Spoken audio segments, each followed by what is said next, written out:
صببنا الماء صبا ثم شققنا الأرض شقا فأنبتنا فيها حبا وعنبا وقضبا وزيتونا ونخلا وحدائق غلبا وفاكهة وأبا متاعا لكم ولأنعامكم. صدق اللہ العظیم. معزز سامعین کرام، سورہ عبس کی تفسیر چل رہی ہے. گزشتہ ہفتے اس سورت کی 22 آیتیں مکمل ہو گئی تھیں. اس سورت میں جملہ 42 آیتیں ہیں. انشاءاللہ العزیز آج اس کی 20 آیتوں کی تفسیر آپ حضرات کے سامنے پیش کی جائے گی. کلا لما یقض ما امرہ. اللہ رب العزت نے پچھلی جو آیات آئی تھیں اس میں انسان کے اندر جو داخلی باتیں ہیں اور اللہ رب العزت نے اپنی قدرت کاملہ کی باطنی مثال پیش کی تھی کہ جو اللہ رب العزت کی قدرت ہے اور جو اللہ رب العزت نے انسان کی تخلیق کی.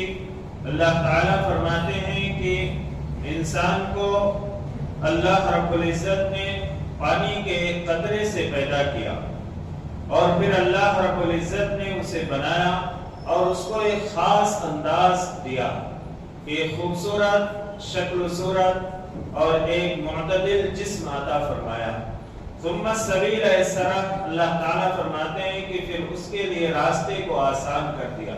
اس کی ولادت کا راستہ یعنی پیدائش کا راستہ اور اس کے ساتھ ساتھ دنیا میں زندگی گزارنے کے لیے جن اسباب کی ضرورت ہوتی ہے ان اسباب کو بھی اللہ رب العزت نے مہیا فرمایا.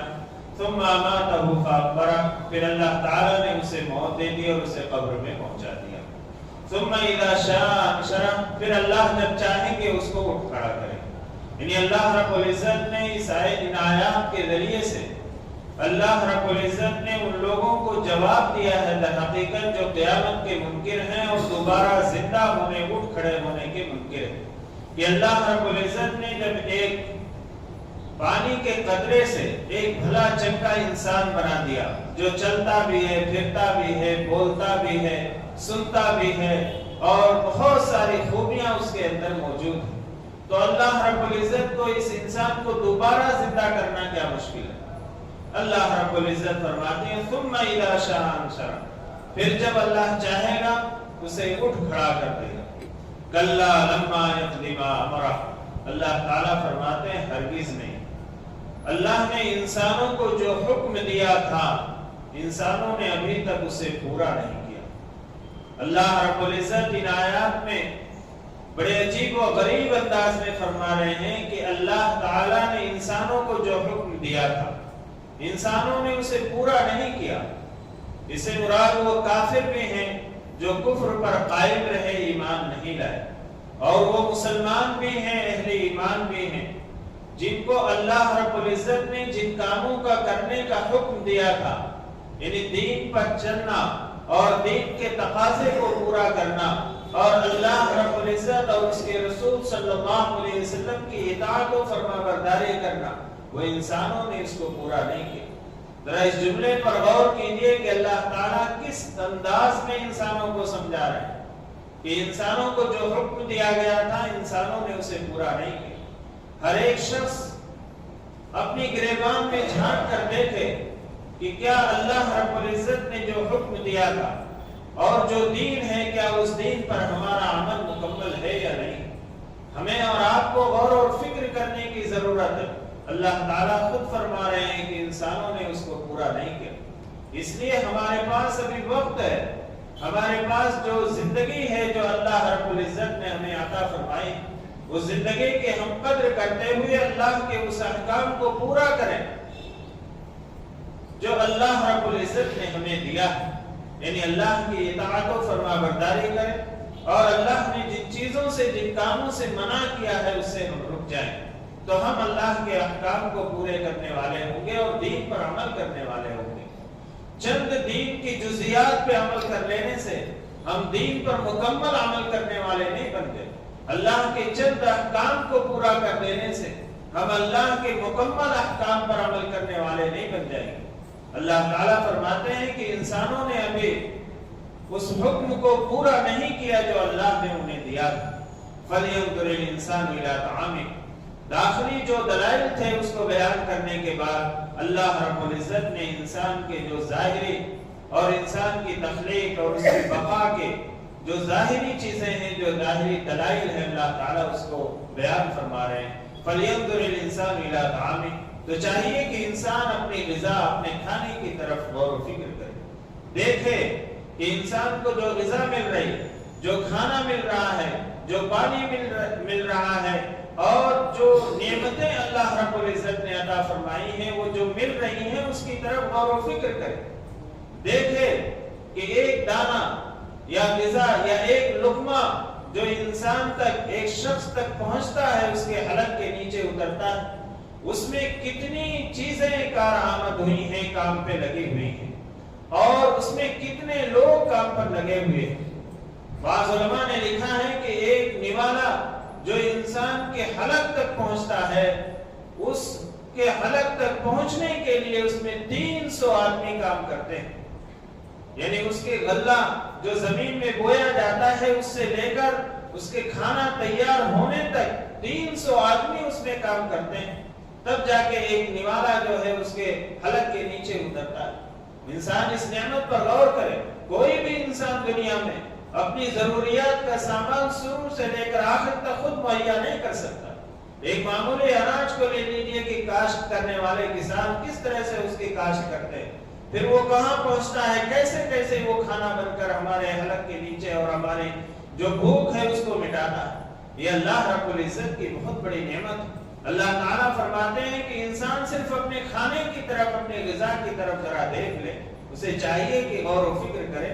اَنَّا صَبَبْنَا الْمَاءَ صَبًّا، کہ ہم نے ہی پانی برسایا، خوب اچھی طرح سے برسانا۔ اللہ رب العزت نے بارش عطا فرمائی، اس کی وجہ سے جو ہے یہ غلہ اور یہ میوہ اور یہ ترکاریاں، یہ ساری چیزیں پیدا ہوئی، اور اللہ رب العزت نے یہ ساری نعمتیں عطا فرمائی، اور ہم جو ہے اللہ رب العزت سے لینے والے ہیں اور اللہ رب العزت دینے والے ہیں۔ اللہ رب العزت کسی بندے سے کچھ نہیں لیتے، اور ہم بندوں کا کام بغیر اللہ سے لیے ہوئے چلنے والا نہیں۔ ہم اللہ کے محتاج ہیں، اور ہم اللہ کے جب محتاج ہیں تو ہمارا کام یہ ہونا چاہیے کہ ہم اللہ کے اس انعام پر اللہ کا شکر ادا کریں۔ اللہ نے جو نعمتیں عطا فرمائیں، اور نعمت کے بارے میں انسان اس غلطی میں بھی مبتلا ہے کہ جو دنیا کا عیش و آرام ہے، جو دنیا کے کھانے پینے کی چیزیں ہیں، کپڑا ہے، لباس ہے، مکان ہے، زمین جائیداد ہے، بیوی ہے، بچے ہیں، یہ ساری چیزوں کو ہی نعمت سمجھتا ہے انسان۔ لیکن اس سے بڑی نعمت اور سب سے بڑی نعمت یہ ہے کہ اللہ رب العزت نے ہمیں ایمان کی دولت عطا فرمائی۔ اس نعمت کا ہم سب سے پہلے شکر ادا کریں کہ اللہ رب العزت نے ہمیں ایمان عطا فرمایا، اور اس نعمت کی ہم قدر کریں کہ اس ایمان کے جو تقاضے ہیں اس تقاضے کے اوپر ہم عمل کریں۔ یہ اللہ رب العزت کی سب سے بڑی نعمت ہے اور اللہ کا سب سے بڑا انعام۔ لیکن ہم دنیا میں رہتے ہوئے دنیا ہی کی چیزوں کو ہم نعمت سمجھتے ہیں۔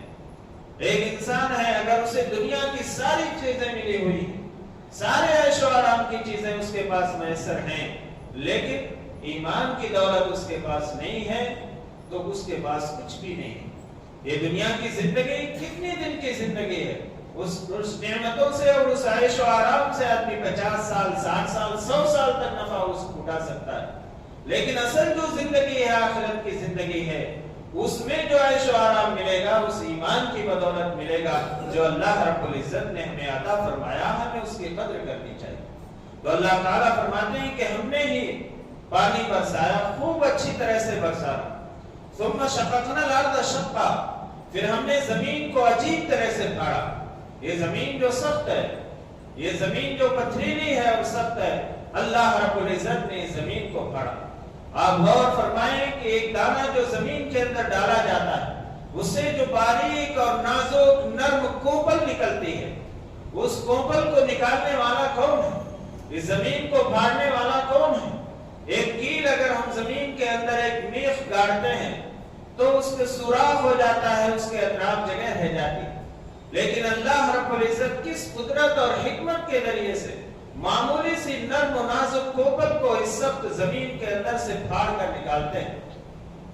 اور اللہ والوں نے فرمایا کہ یہ جب زمین سے یہ کوپل نکلتی ہے تو وہ اپنے زبان حال سے کہتی ہے وحدہ لا شریک لہ، کہ اللہ اکیلا ہے، تنہا ہے، اس کا کوئی شریک نہیں۔ وہ اپنی زبان حال سے کہتی ہے، اور یہ کہتی ہے کہ میں خود نہیں نکلی ہوں، مجھے نکالا گیا۔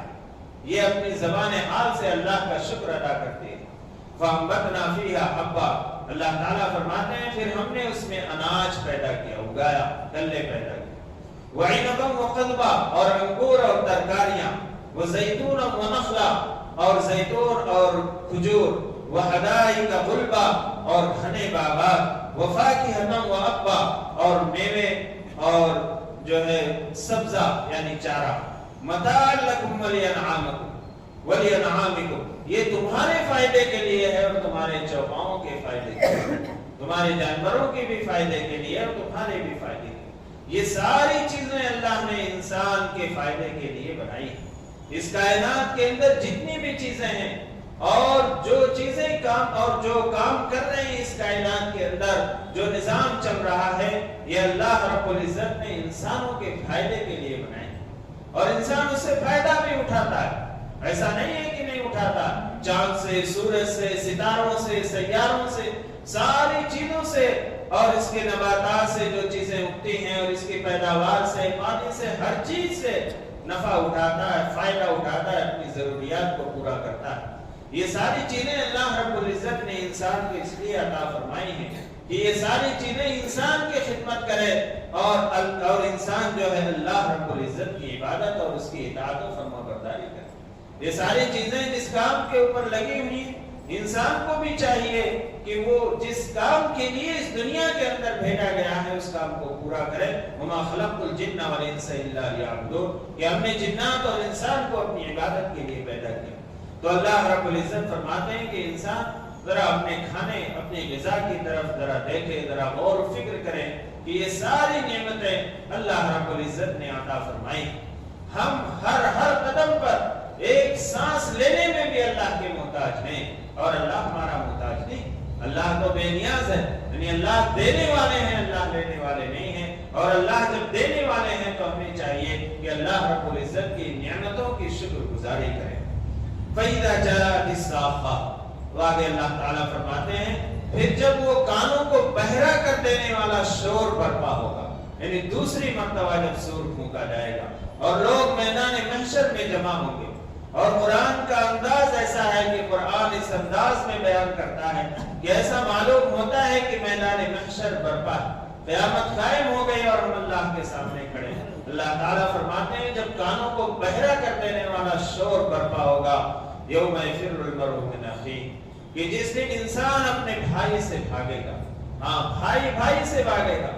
ایک بھائی کی تکلیف کو دنیا میں دیکھ کر وہ برداشت نہیں کر سکتا تھا، اس کے دور کرنے کی ہر ممکن کوشش کرتا تھا، لیکن قیامت کا منظر ایسا سخت اور ہولناک منظر ہوگا کہ ایک بھائی دوسرے بھائی سے دور بھاگے گا، پہچانے گا بھی نہیں، یعنی اس کے قریب بھی نہیں جائے گا، بس دور بھاگے گا۔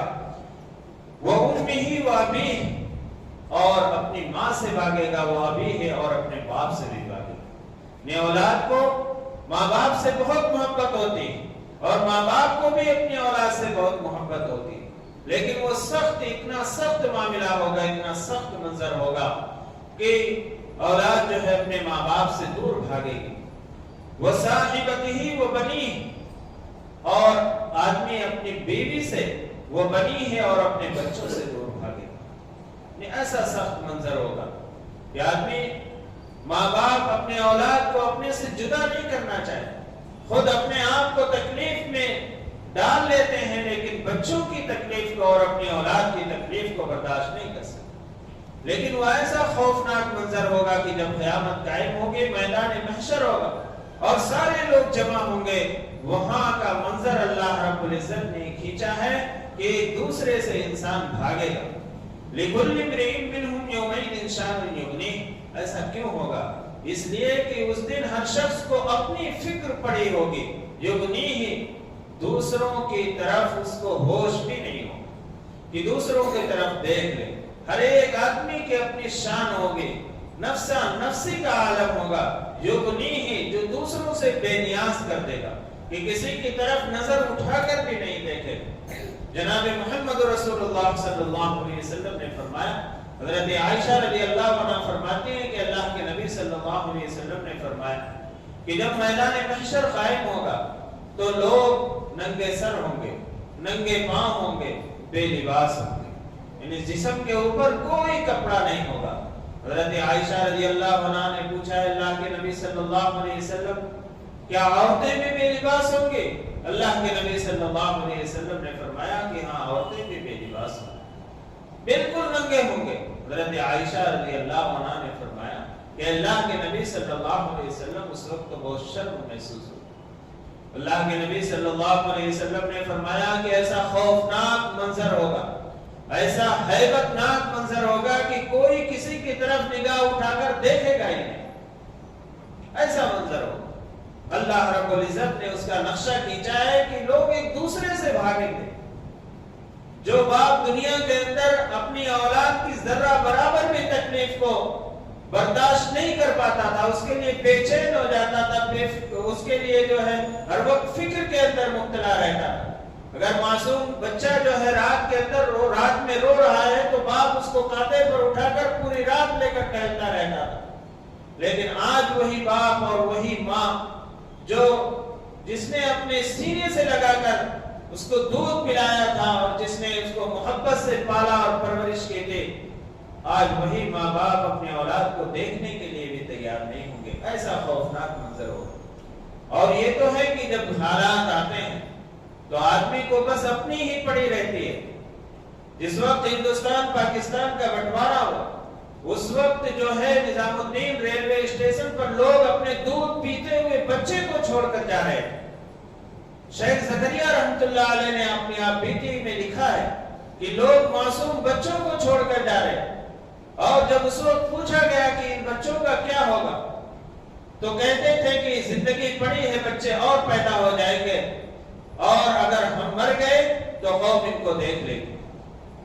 اس طرح کے جملے کہہ کر لوگ شیرخوار بچوں کو دودھ پیتے ہوئے بچوں کو چھوڑ کر گئے تھے، اور اس وقت جو ہے لوگ جو ہے ان کی پرورش کیے، انہیں پالے اور پھر ان کو تعلیم دی۔ بہرحال تو جب حالات پڑتے ہیں انسان کے اوپر اس دنیا کے اندر دیکھ لیجیے تو اس کو کچھ نظر نہیں آتا، کچھ سمجھ میں نہیں آتا، لیکن آخرت میں جو منظر ہوگا بڑا خوفناک منظر ہوگا۔ اللہ تعالیٰ فرماتے ہیں کہ ہر ایک کو اپنی پڑی ہوگی، کسی کی طرف اس کو ہوش ہی نہیں ہوگا۔ وجوہ یومئذ مسفرہ، اس دن بہت سے چہرے روشن ہوں گے۔ ضاحکۃ مستبشرہ، اللہ تعالیٰ فرماتے ہیں کہ وہ ہنستے ہوئے خوش و خرم ہوں گے، مسکرا رہے ہوں گے۔ وہ کس کے چہرے ہوں گے؟ جنہوں نے ایمان کو قبول کیا، عمل صالح کو اختیار کیا، اس دنیا کی مختصر سی زندگی کو اللہ اور اس کے رسول صلی اللہ علیہ وسلم کے بتائے ہوئے طریقے کے مطابق گزارا، اللہ کی اطاعت و فرما برداری کے، ان کے چہرے اس خوفناک دن میں اور اس خوفناک وقت میں تر و تازہ ہوں گے، روشن ہوں گے، چمکتے ہوں گے، اور وہ مسکراتے ہنستے ہوئے خوش و خرم ہوں گے۔ وجوہ یومئذ علیہا غبرہ، اللہ تعالیٰ فرماتے ہیں کہ اس دن بہت سے چہرے خاک آلود ہوں گے، ان کے چہروں پر مٹی پڑی ہوئی ہوگی، ایسے خاک آلود ہوں گے۔ ترہقھا قطرہ، سیاہی نے ان کو ڈھانپ رکھا ہوگا، ان کے چہرے کالے ہوں گے۔ سیاہی کہتے ہیں کہ کالے ہوں گے ان کے چہرے، اور سیاہی نے ان کے چہروں کو ڈھانپ رکھا ہوگا۔ اولئک هم الکفرۃ الفجرہ، اللہ تعالیٰ فرماتے ہیں یہ وہی لوگ ہیں جو کافر بھی تھے اور بدکار بھی تھے۔ اللہ رب العزت نے فرمایا کہ اس خوفناک دن میدان محشر میں بہت سے چہرے تر و تازہ ہوں گے، خوش و خرم ہوں گے، مسکرا رہے ہوں گے، اور اس دن چہرہ مسکراتا ہوا نظر آئے، اس دن آدمی خوش و خرم نظر آئے، اس کے لیے آج اس دنیا کی زندگی کو ہمیں اور آپ کو اللہ رب العزت کے بتائے ہوئے طریقے کے مطابق گزارنا ہے، تو کل قیامت کے دن ہمارے چہرے روشن ہوں گے، تر و تازہ ہوں گے۔ اور اگر ہم اس دنیا میں رہ کر اس دنیا کے عیش و آرام کے پیچھے پڑ گئے، اپنی خواہشات نفس کے پیچھے پڑ کر ہم نے اللہ اور اس کے رسول صلی اللہ علیہ وسلم کے حکموں کو پس پشت ڈال دیا، تو یقین جانیے کل قیامت کے دن ہمیں بھی رسوائی کا سامنا کرنا پڑے گا۔ اس لیے ہماری جو زندگی ہے، جو بچی ہوئی زندگی ہے، کتنے دن کی ہے، کتنے گھنٹے کی ہے، کتنے منٹ اور کتنے سیکنڈ کی ہم نہیں بتا سکتے۔ اس زندگی کی ہم قدر کریں تاکہ اس ہمیشہ ہمیشہ کی زندگی جس کی ابتدا ہی ہوتی ہے موت کے ساتھ، کہ جب ہماری موت آئے گی تب ہماری اس زندگی کی ابتدا ہوتی ہے، اس ہمیشہ ہمیشہ کی زندگی کی تیاری کا جو وقت اللہ رب العزت نے عطا فرمایا ہے، یہ ہماری دنیا کی زندگی ہے۔ اس دنیا کی زندگی کی ہم قدر کر لیں اور اپنی آخرت کی زندگی کی فکر کریں۔ دنیا کے حالات اور دنیا کے مسائب اور دنیا کے عیش و آرام ہماری موت کے ساتھ ختم ہونے والے ہیں، لیکن آخرت کی جو زندگی ہے اور آخرت کا جو عیش و آرام ہے اور آخرت کے جو مسائب اور تکلیفیں ہیں، وہ ہماری موت کے ساتھ ہی شروع ہونے والے ہیں، کیونکہ آخرت کی زندگی کی ابتدا ہی ہوتی ہے ہماری موت کے ساتھ، جو ہمیشہ ہمیشہ کی زندگی۔ تو ان آیات پر یہ سورہ مکمل ہوئی، سورہ عبس، جس میں 42 آیتیں تھیں۔ آگے آنے والی سورت سورۃ التکویر ہے، اس کو انشاءاللہ آئندہ ہفتے شروع کریں گے۔ اللہ رب العزت سے دعا ہے کہ اللہ تعالیٰ ہم سب کو عمل کی توفیق عطا فرمائیں۔ آمین۔ وآخر دعوانا الحمدللہ رب العالمین۔ الحمدللہ رب العالمین والعاقبۃ للمتقین والصلاة والسلام علی سید الانبیاء والمرسلین محمد وعلی آلہ واصحابہ اجمعین۔ یا حی یا قیوم یا ودود یا ذو العرش المجید یا فعال لما یرید یا ارحم الراحمین۔ آپ رب العالمین سارے جہان کی پالنے والے، آپ رحمان ہیں، بڑی بڑی خطاؤں کو معاف فرمانے والے، آپ رحیم ہیں، بار بار معاف فرمانے والے، آپ کریم ہیں، بلا استحقاق بہت ساری نعمتوں سے نوازنے والے۔ یا ارحم الراحمین، آپ نے ہمیں دین دنیا کی بہت ساری نعمتیں عطا فرمائی، ان نعمتوں کے عطا فرمانے میں آپ تنہا مالک، آپ کا کوئی شریک نہیں ہے۔ یا ارحم الراحمین، جہاں آپ نے ہمیں یہ ساری نعمتیں عطا فرمائی ہیں، وہیں ہم سب کو مغفرت کی تعامہ نعمت سے بھی مالا مال فرما دیجیے۔ یا ارحم الراحمین، ہم سب گنہگار، خطاوار، قصوروار بندے ہیں۔ یا ارحم الراحمین، آپ بڑی بڑی خطاؤں کو معاف فرمانے والے ہیں، حتیٰ کہ کفر اور شرک کو بھی توبہ کرنے سے معاف فرما دیتے ہیں۔ یا ارحم الراحمین، ہم سب کی خطاؤں کو رد و شرک و درگزر فرما دیجیے۔ یا ارحم الراحمین، جو بیمار ہیں انہیں شفائے کاملہ عاجلہ دائمہ مستمرہ عطا فرمائیے، جو پریشان حال ہیں ان کی پریشانیوں کو دور فرما دیجیے، جو ضرورت مند ہیں ان کی جائز ضرورتوں کی تکمیل فرما دیجیے۔ یا ارحم الراحمین، ہم سب پر رحمت کا، کرم کا، عافیت کا، سلامتی کا، درگزر کا معاملہ فرمائیے۔ یا ارحم الراحمین، ہم سب کو حلال پاکیزہ روزی عطا فرمائیے، حرام کمائی سے، حرام آمدنی سے تاحیات ہماری بھی، ہماری آنے والی نسلوں کی بھی حفاظت فرما دیجیے۔ یا ارحم الراحمین، ہم سب کی روزی میں خوب برکت عطا فرمائیے۔ یا ارحم الراحمین، ہم میں سے جن کے والدین یا ان سے کوئی باحیات ہیں، یا ارحم الراحمین انہیں صحت و تندرستی عطا فرمائیے، ان کی عمروں میں برکت عطا فرمائیے، اور ان کے سایہ عاطفت کو ہمارے سروں پر تعدیر قائم اور دائم رکھیے۔ اور ہم میں سے جن کے والدین یا ان میں سے کوئی ایک اس دنیا سے رخصت ہو گئے، یا ارحم الراحمین ان کی مغفرت فرما دیجیے، انہیں کروٹ کروٹ جنت نصیب فرمائیے، جنت الفردوس میں اعلیٰ مقام عطا فرمائیے۔ یا ارحم الراحمین، حضور اکرم صلی اللہ علیہ وسلم نے جن دن خیر کا سوال کیا، ہم سب کو اس میں حصہ عطا فرمائیے، اور جن دن شر سے پناہ مانگی، ہم سب کی اس سے حفاظت فرما دیجیے۔ یا ارحم الراحمین، جب تک زندگی عطا فرمائیے، ایمان اور عمل صالح پر قائم اور دائم رکھیے، اور جب اس دنیا سے جانے کا وقت آئے، یا ارحم الراحمین ہم سب کا خاتمہ اکمل ایمان پر نصیب فرمائیے۔